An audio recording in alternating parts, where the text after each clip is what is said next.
Hello and welcome to my Sunday recap for the Hungarian Grand Prix. And it was a race that did promise a lot, and it did have some stories that did define it. Wasn't a thriller, but we did see some stories that will make for quite an interesting discussion here today. So, let's go in to the race recap.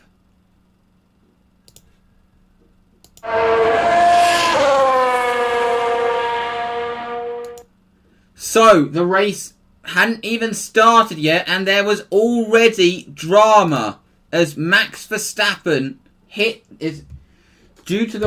was a rain shower just before around an hour and a half before the race.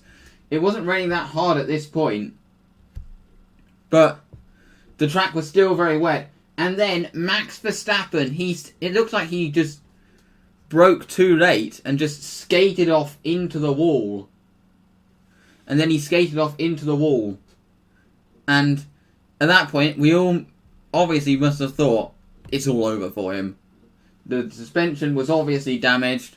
Front wing was gone. But he did drive it onto the grid. And the Red Bull team, fair play to them. They managed to fix Max Verstappen's car. They managed to fix his car so that he was able to take the start. He was able to take the start. It really shows the skill, especially if we're in this current social distancing climate. It must have not been easy for them to do that. But they managed it. And Verstappen was able to take his 7th place on the grid. And then came the race start, and there was a lot of indecision about the conditions. Pretty much everyone was starting on the intermediate tyre, but not everyone else, I believe it was Kevin Magnussen, he originally decided to start on the full wets. I mean, I'm not really sure what was behind that.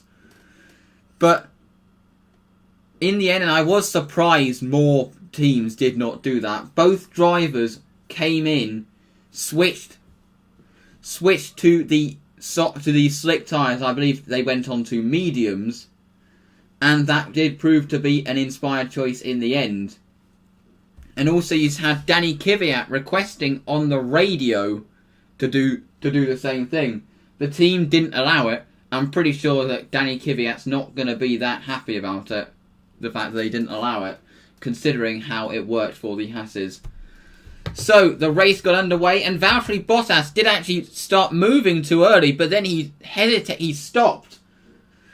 And then got going again.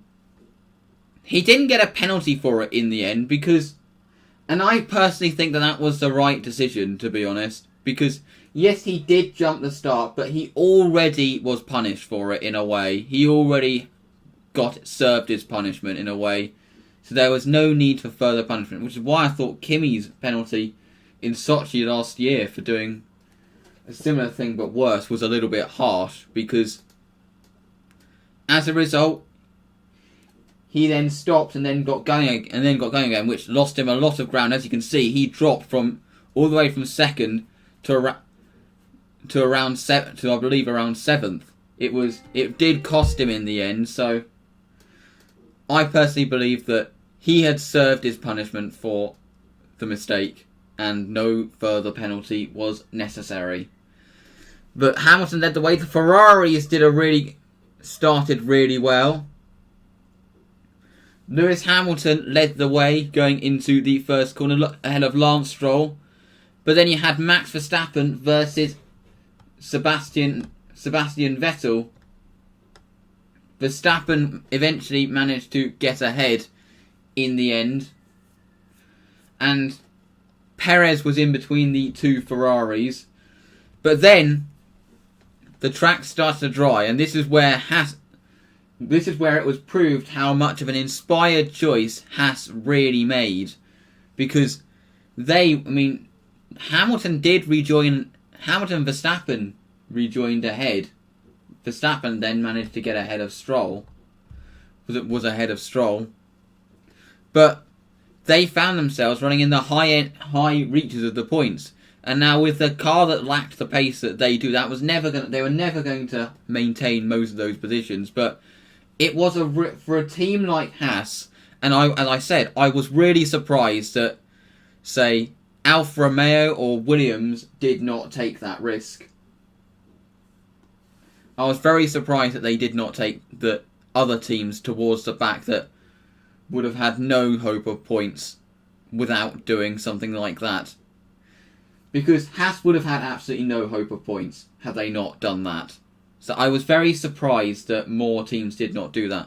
But everyone else pitted. Sebastian Vettel lost out in the pits because he then, in the end, had to... Because he had to wait. He was very hesitant. It was a bit weird that Ferrari did not let him go. There were a couple of gaps they could have got him out into. But Sebastian Vettel, he lost out quite badly, but not nearly as badly as Charles Leclerc did, due to a bit of an odd strategy choice. As you can see, Romain Grosjean and Kevin Magnussen, they managed to make a lot of ground as a result of the inspired choice. And it did actually take a while. I mean, Stroll did not take long to get past Grosjean, but it did take a while for him to get past Kevin Magnussen in the end. But because it seemed like he was needing to cool the car. I'm not sure what issues that he was having. Unfortunately, it was bad news for Pierre Gasly. He retired from the race, and unfortunately, it was disappointing but not surprising. Gasly showed good pace this weekend, but unfortunately the car was just horrifically unreliable all weekend. And to be honest, it was pretty unlikely that his car was going to last the race. So it was sad for Pierre Gasly that he lost what could have been a good points finish.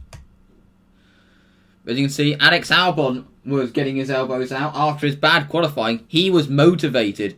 And for me, I really did believe that the Red Bull looked a lot better in the race, in race trim. It didn't look like it was hard to drive like it was in qualifying.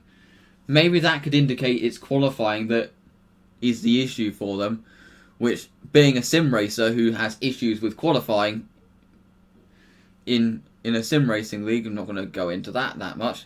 That is how frustrating that is if you're being brought down by poor qualifying. But Albon was getting his elbows out, and then you had Leclerc, because he then, after a real strategic mistake, I mean, you can see why Ferrari did it, but could have more grip in the drying conditions, but it really did cost Leclerc in the end. He had a battle with Norris. It took him a while. Took him a few attempts. It was really good to see. Both drivers were really respectful to each other. But eventually Leclerc managed to get back ahead. And then you had Ricciardo. He made a really good move around the outside of Romain Grosjean at turn 2 into turn 3. Nicholas Latifi, he had a very bad day. After an unsafe release where he got released into the path of Sainz, which got him a puncture. Then he had a spin. It was a very bad day for him. A day after his good qualifying yesterday. But then the main story of the race towards the end was, would Bottas reel in Verstappen? And Bottas got up behind and then he pitted. And my instant thought was, is he trying to do to Verstappen what Hamilton did to him in last year's Hungarian Grand Prix? Because he did that, and he did manage to bring the gap down, and other drivers actually did that. Stroll pitted, and then Lewis Hamilton pitted and set the fastest lap at the end, because they had a good enough gap to be able to remain in their place. Hamilton set the fastest lap. And then there was also interest as Albon managed to make it past Sebastian Vettel for P5 after he made a mistake going into turn 2, ran really wide, allowing Albon through. It was a good drive from Albon, although he is under investigation because his team were using leaf blowers on the grid.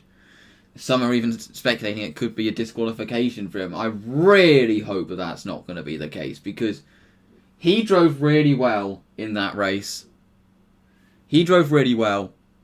He really did make up for his poor qualifying, getting up to 5th, and he earned that result. So it would be a shame to see him lose it through something completely out of his control.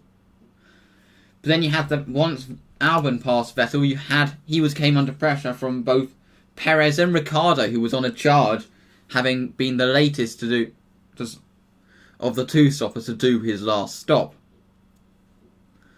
But in the end, nothing happened. And in the end, nothing happened in the battle for second. It came really close. Bottas almost managed, like a lap or 2 more. Bottas may have done it, but he didn't quite do it.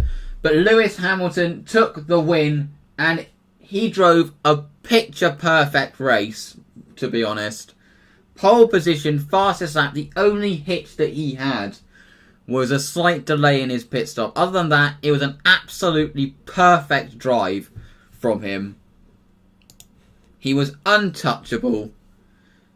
He won the race by 12 seconds, and that was even with his final stop. And Verstappen did one less stop than him. So, I'm reading the wrong thing. I'll get the right thing up in a minute. He won by 8 seconds, which is, bearing in mind even the fact that he did one more stop than Verstappen, was really impressive. It was. He looks like apart from that blip in Austria, he has had an amazing start to the year, and he's gonna be tough to beat this year. As you can see, we have the result. I have the result on the screen. You have Hamilton. He won the race. Hamilton won the race ahead of Max Verstappen in second. Valtteri Bottas finished in third, ahead of Lance Stroll, who drove a very quiet but a very solid drive. One of his best drives. The thing about Lance Stroll is, on his day, he is good. On his day, he can be more than a match for Perez when he's having his day. He just needs to make those days more frequent, and having a better car will enable him to do so. Hopefully, on it, because he is a. You have to remember, I think he is very underrated. He's won pretty much every junior, and yes, he may have been fast tracked. He may have been fast tracked and took a while to find his feet in Formula 1, but as I said, even in his maiden year, on his day, he was good. Alex Albon, I've already said about him. He had a good day. Sebastian Vettel, 6th place. He'll be probably quite happy with that, considering the lack of pace of his car. Sergio Perez finished in 7th. He'll be slightly disappointed. Then you had Daniel Ricciardo in 8th, after switching to the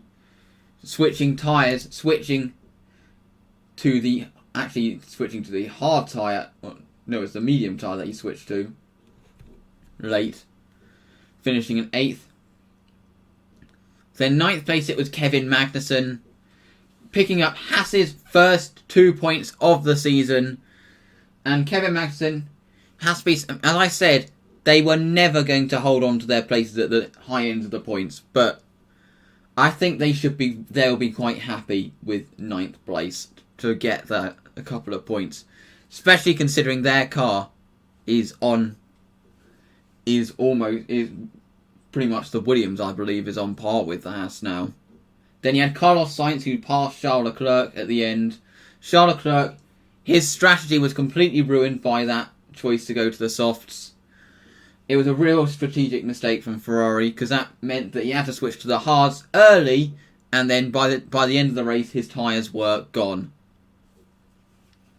Then you had Danny Kvyat in the AlphaTauri. He was going to be quite angry that he did not switch to the mediums at the beginning. Lando Norris finished in 13th. He'll be disappointed with that. Ahead of Esteban Ocon in 14th. He'll also be disappointed with that. Then he had Roman Grosjean. He could not maintain his place in the points like Kevin Magnussen was able to do so. Then you had Kimi Raikkonen in 16th. Antonio Giovinazzi in 17th. George Russell in 18th. Nicholas Latifi in 19th. With Pierre Gasly being the sole retirement of the race. Actually, just reading now that Nicholas Latifi actually pitted 5 times. He had a very bad day. He actually pitted 5 times. Compared to everyone else. Using 6 sets of tyres. Which is not really ideal. But I'll be going on to the standings. But something that was very interesting in this track in general, which we saw in all the formulas I am about to discuss in a moment with the junior formula. The tyres, which was the case in Formula 1 and all the junior formula, the tyres were really degraded a lot. Well, it didn't last that long.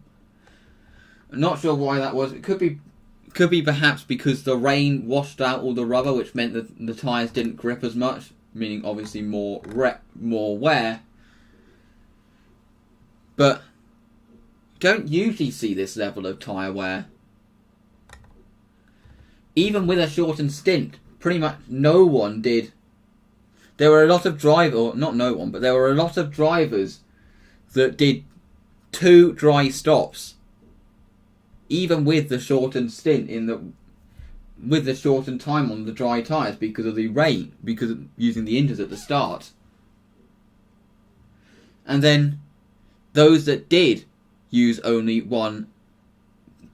once on a set of slick tyres, whilst on the slick tyres, they struggled at the end. So the tyres did degrade quite a lot here. And that leads me on to the feeder series. As we also had Formula 2 and Formula 3 take place today. And now I am going to discuss the Formula 2 race.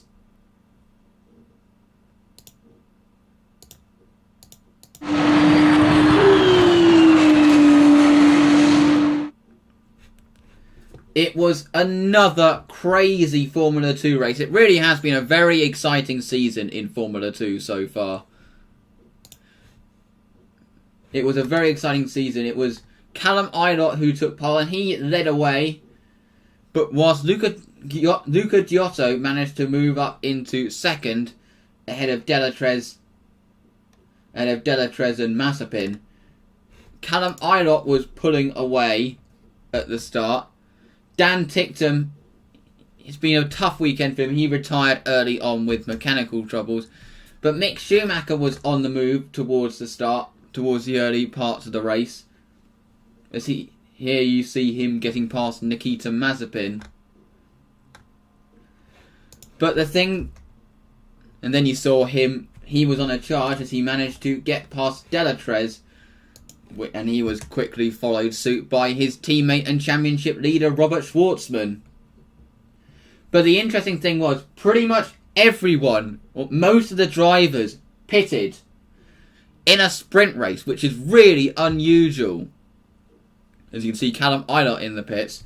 But the driver that stayed out was Luca Giotto. Well, he stayed out in the end. But as I was saying about tyre degradation, it was really heavy around here to the point that Formula 2, most of the drivers couldn't make their tyres last in a sprint race and decided that the best way to go was to do a pit stop in the middle. So they'd have a massive pace advantage over those who stayed out. Callum Ilott was making up ground in the end. The one thing I think this Formula 2 has shown is they need to get rid of tyre blankets in Formula 1 because taking those 2 laps to get your tyres up to temperature can make for very exciting racing. So I believe that would be a solid rule. I really honestly think that F1 should try to adapt for more tyres more like Formula 2 to have more exciting racing. Then you had Mazepin and Schwartzman had a bit of a battle, but now here you have Ilott passing Alesi, who did not pit it, and it didn't really work out for him. But you had Luca Giotto up front, and it got so close at the end because Luca Giotto made the bold call not to pit. And it was looking so close. Corner by corner, Ilott was closing. He'd managed to close like a 25-second gap in a very short space of time. And then he... literally, one more corner and Ilott would have done it. But it wasn't to be, and Luca Giotto won the race and actually became the first driver... I believe the first non-first time winner this season. He had a miserable season up until this weekend, but he's now taken a win. It was a good weekend for High Tech in the end. And looking at the race results, it was Giotto that won the race ahead of Callum Ilott. Mick Schumacher finished in third ahead of Robert Schwartzman in fourth. Robert Schwartzman's title has really had a massive boost this weekend. Then you had Nikita Mazepin, Louis Delatrez, Jehan Daruvala, Guan Yu Zhu, who had a tough weekend here at the Hungaroring this weekend. Then you had Marcus Armstrong and Giuliano Alesi, who couldn't make the strategy work, as well as the race winner, Luca Giotto. Then you have Matsushita, Galeo, Lundgaard, Markelov, Piquet, Drugovic, Nissany, Tsunoda, Aitken, Sato, Samaya, and the only retirement was Tictum. So talking about the drivers' standings, and Schwartzman, his gap did get reduced from what he extended it to yesterday, because Ilott finished second and he finished fourth. But it's still an 18-point gap, which is a good gap at this stage. And he now has shown himself to be the man to beat. Then you had Christian Lundgaard on 43 points, who had a tough weekend. Then you had Mick Schumacher after 2 third places this weekend. Then you have Dan Tictum, 1 point behind Mick, who didn't have a great weekend. Then you have Marcus Armstrong, haven't seen the best of him yet.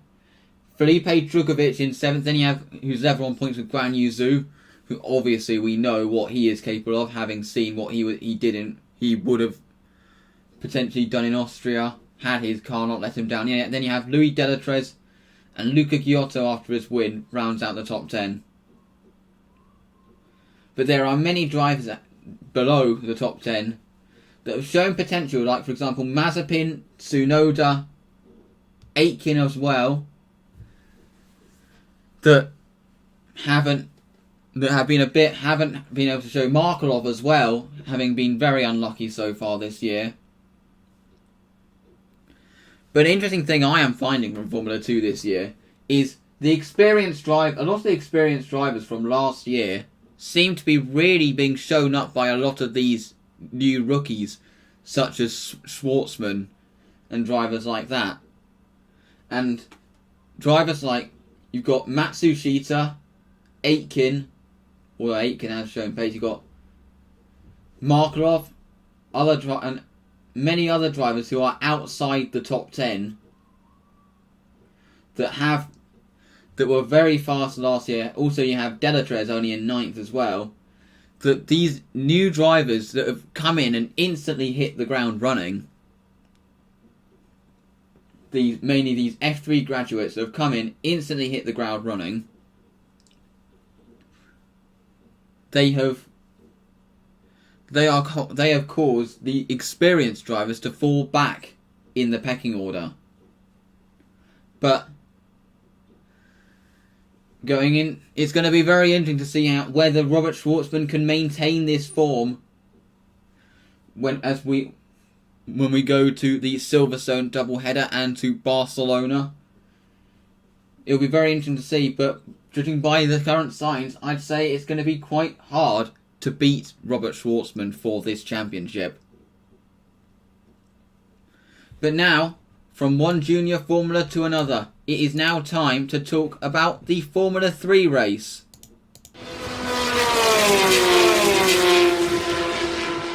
So, the Formula 3 race took place this morning, and that race was run in the wet after overnight rain. It was an interesting race that we saw this morning, a very interesting race. And David Beckman, who had reverse grid pole, he led the way going into the first corner. But then Dennis Hauger, the next lap, managed to get round the outside of turn 2, and he took the lead in the high-tech car. And then something that would have an impact on the race in the end, you had a contact between Bent Viscal and Igor Fraga, which did ruin a good run for Fraga. He was looking good for points, and to be honest, Viscal did kind of move across. But Viscal did get a penalty in the end for it. But then Liam Lawson brought his car to a stop, which brought out the safety car.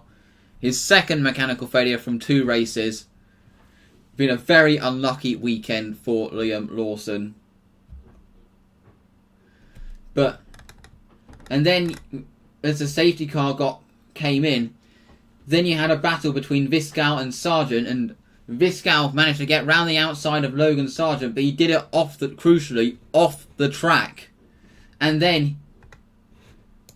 then Bent Viscal went on a mission. He then managed to get past Novalak. Then he managed to get past David Beckman. And then he managed to take the lead from Dennis Hauger. But he had a 5-second time penalty. And it looked like many people thought it was likely he was going to get another time penalty, which in the end he did for passing Logan Sargent off the track. He had pulled over 5 seconds, but he was within the 10 seconds of the likes of Hauger and Beckman. Beckman did in the end then take the lead. There was actually a bit of contact. I was actually surprised that Beckman got away with it, but Beckman did take the lead from Hauger. And then you had battling between, as Hauger then was, Oscar Piastri managed to get past Dennis Hauger as well. But then, as I said, Viscal had a 10-second time penalty, but he was in front on the road, and he looked like he might still be at least on the podium. But the worst possible thing for him could happen. The safety car came out, and the race finished under the safety car as a result of Federico Malvestiti hitting the wall, which meant the safety car had to be deployed, and he actually then ended up dropping. It was really bad luck for him. He finished in first on the road, but the time penalty dropped him way down the order to 17th. Ouch. That must have hurt. But David Beckman took the win ahead of Oscar Piastri, who extends his lead in the standings. Then you had Dennis Hauger, who took his maiden Formula 3 podium, drove very well in this race, ahead of Logan Sargent in 4th. Then you had Richard Verschoor in 5th. Theo Porcher, he had a good weekend, finishing in 6th. And then you had probably my driver of the race, Alexander Smolia, after getting taken out of his pole position and having all his chance of having the weekend that he could have had trashed at his weekend seemingly trashed at the first corner. He fought his way from the back of the grid to 7th, which was quite something. Then you had Sebastian Fernandez in 8th, Enzo Fittipaldi in 9th, he just missed out on points, and then you had Alex Peroni. He doesn't seem to be as good in the wet as he is in the dry, does Alex. Then you had Futrell Novalak, who dropped down to 12th in the end. He will be disappointed with that, having been quite hard on the grid. Then you had David Schumacher, Sophia Flörsch in 14th. Then you had Caleb Williams, Lorem Zendelli. Then you had Viscal, he dropped to 17th after that penalty. Then you had Ollie Caldwell. Jake Hughes has had a miserable season so far. He was finished in 19th. Then you had Roman Stanek in 20th. Enam Ahmed finished in 21st. He has had a miserable year so far. Then you had Cameron Dass, Alessio Doleda, Matteo Nannini, Jack Doohan, who got a post-race penalty. And then Mal Vestiti, Frederick Vesti, who had a mechanical failure, so that he really did not have a good weekend. Liam Lawson, Igor Fraga, and Lucas Dunner were the retirements. So, looking at the drivers' standings after this round, Oscar Piastri has a 26-point lead. We are almost at the halfway point of the season. It has gone that quickly. But Oscar Piastri is looking very good. Logan Sargent is 26 points behind. Then you have Theo Pourchaire, who, despite a weak first race, is starting to prove himself as a title contender. Then you have David Beckman. Can't count him out of being title contention. As I predicted in the preview, that mesh with Trident, he really gets along with that team. And he's been a consistent frontrunner so far, and he obviously won the race. Then you have Vasseur. Frederick Vesti, his title hopes have taken a massive dent. He's been very unlucky so far this year. It has to be said, he's had the pace of the likes of Piastri, Sargent, Pourchaire, others. But the race that he won was half points because it got red flagged midway. He got caught up in an incident yesterday, and then today his car conked out on him. Then you had Lorem Zendelli, who had a bad weekend. Liam Lawson, who also had a very bad weekend. Alex Peroni in ninth. Then Sebastian Fernandez in 10th. Then you have other drivers who... Bent Viscal, he's moved up to 11th after his podium yesterday. Then you had Dennis Haugen 12th. Smollier, it could have been so much better for him. Then you have Novalak, Caldwell.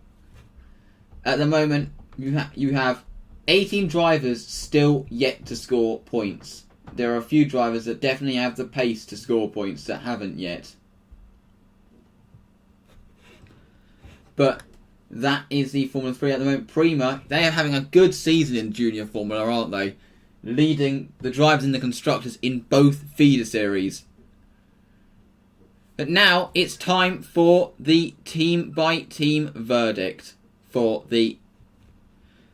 which I'm going to be doing in reverse constructors order after this race. So, I'll be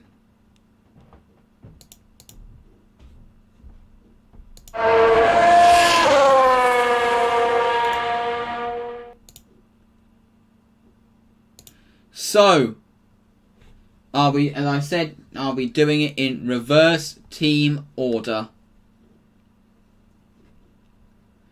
and discussing their race and how they're doing going forward in the constructors. Starting with the team that's currently bottom of the table.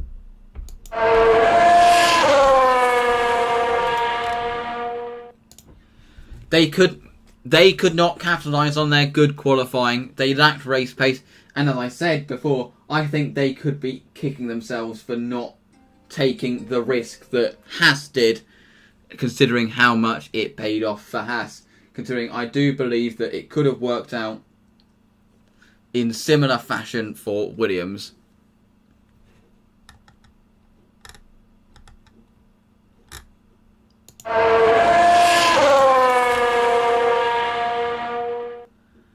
I said good day for Haas, even though, as I said, they were never going to fend off their places that they were up to at the front of the points against like the Racing Points, McLarens, things like cars like that. But still, a good day for them. I think they'll be pleased that one of their drivers managed to finish in 9th place. It was a good drive for Kevin Magnussen to finish there. He held his own against a lot of the other cars, despite them being faster cars, and he finished in 9th.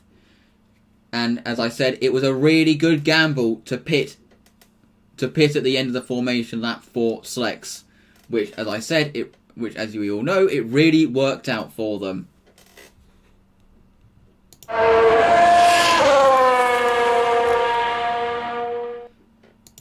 Like Williams, I think they are going to be kicking themselves for not doing what Haas did. They were, again, very anonymous today. Both drivers showed no signs of getting into the points.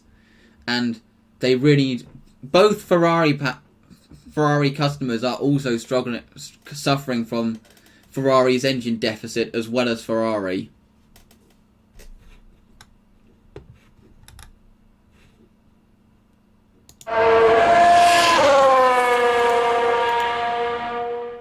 Disappointing day for AlphaTauri.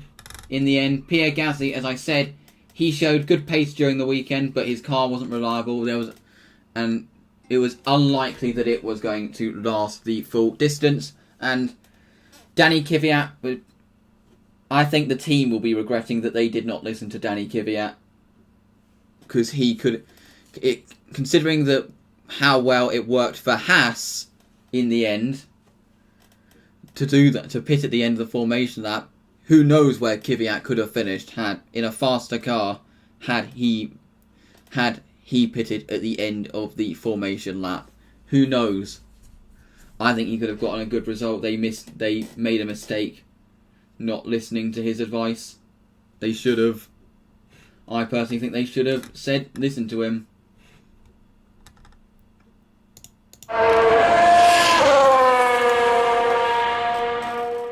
Slightly disappointing day for Renault. They did not have the pace that they had in Austria, in the second Austria race in Styria last week. But Daniel Ricciardo, a late change of tyres was what enabled him to progress up the order.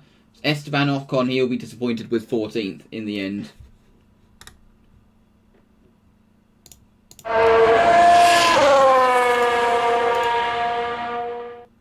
I think that today went better than it could have for Ferrari. Sebastian Vettel, I think, will be pleased with 6th in the end. But we see more strategical errors from them once again, with Charles Leclerc, the switch to the softs resulting in completely ruining his strategy and meaning that he could not defend he could not finish in the points.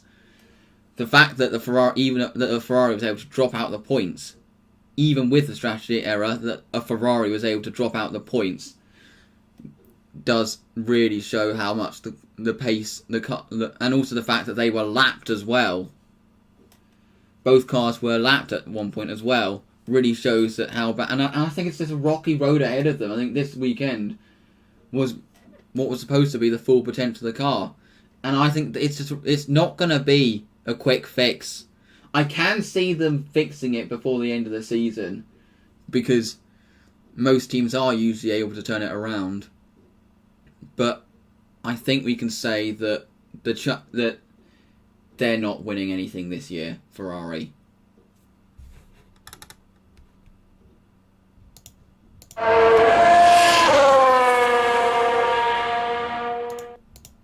So, Racing Point, they showed good pace throughout the weekend, and Lance Stroll put on a very solid drive to finish in 4th, with Sergio Perez finishing in 7th. He will probably be hoped for a bit more, but they sit equal 3rd in the constructors with McLaren, they sit level on points on 40 points with McLaren, but surely they have a podium. They are due a podium.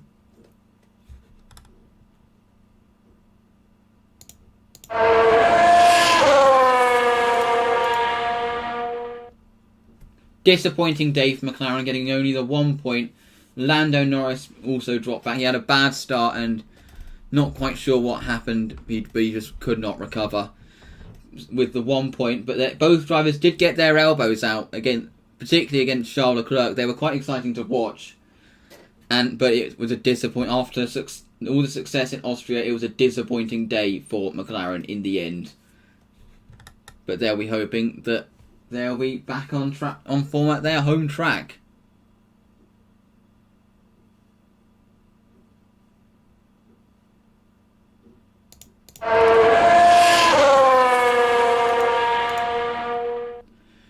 As well as driver of the day, I'd say you have to give team of the day to Red Bull. They are now back into second in the constructor standings, but the way that they managed to fix Verstappen's car, they managed to fix Verstappen's car before the start after his crash into the wall.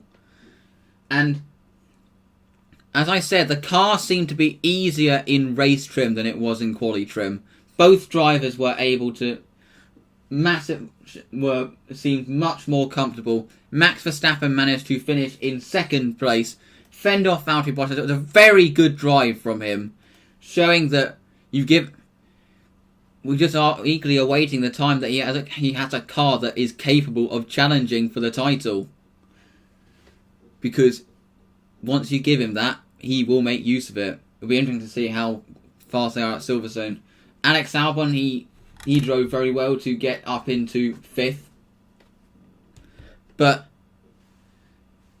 it's gonna be interesting to see. It's going to be a lot of back to the drawing board at Milton Keynes tomorrow morning. There's going to be a lot of debriefs in Milton Keynes as to why they lacked pace this weekend and how they can fix it going into Silverstone.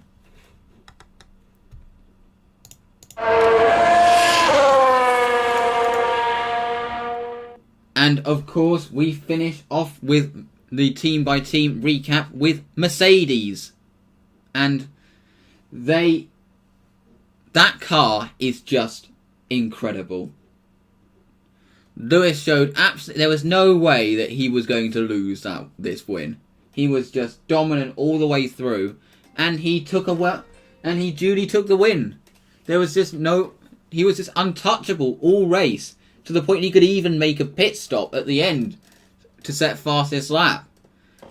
And Mercedes are the constructor, as I've said many times, and I'm going to say it again, every year the talk is who will be on terms with Mercedes this season.